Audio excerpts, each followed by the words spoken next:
अमेरिकेचे राष्ट्राध्यक्ष Donald Trump यांनी केलेल्या ट्विटनुसार भारत अमेरिका व्यापार कराराला संमती मिळालेली आहे। हा मुक्त व्यापार करार जर झाला तर खऱ्या अर्थानं भारतीय शेतकऱ्याचं कंबरड मोडणार आहे।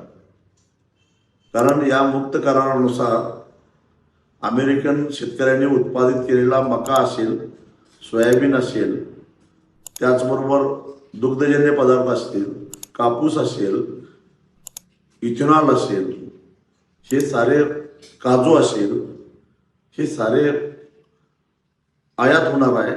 शून्य आयात करानं आयात होणार आहे। आधीच अमेरिकन शेतकऱ्याकडे प्रचंड अशी आर्थिक शक्ती आहे।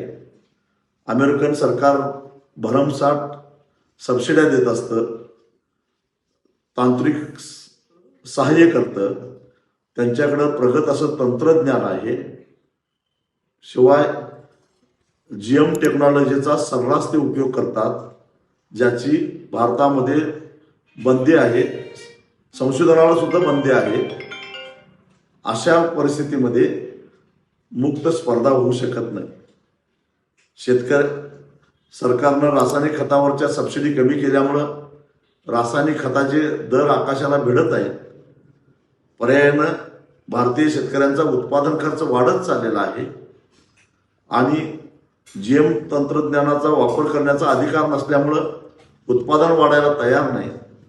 आणि अशा परिस्थितीमध्ये जीएम उत्पादनानं भारतामध्ये जर का आली तर किमतीची स्पर्धा करणं भारतीय शेतकऱ्याला केवळ आणि केवळ अशक्य आहे। आणि अशा परिस्थितीमध्ये दुग्ध व्यवसायावर विपरीत परिणाम होणार। मका, सोयाबीन, कापूस उत्पादक शेतकऱ्यांना फटका बसणार, काजू उत्पादक शेतकऱ्यांना फटका बसणार आणि इथेनॉल मोठ्या प्रमाणामध्ये आयात झाल्यामुळं अदानींचा फायदा, अंबानीचा फायदा होईल, रिलायन्स इंडस्ट्रीचा फायदा होईल, पण भारतीय साखर उद्योग मोडून पडेल। डोनाल्ड ट्रम्पने असा काय दबाव आणला मला माहीत नाही, पण आमच्या 56 इंच छातीच्या पंतप्रधानांनी मात्र नांगी टाकून या करारावर सही केली। ही अत्यंत दुर्दैवाची गोष्ट आहे। हा करार म्हणजे भारतीय शेतकऱ्याच्या मृत्यूला संमती देणारा करार आहे।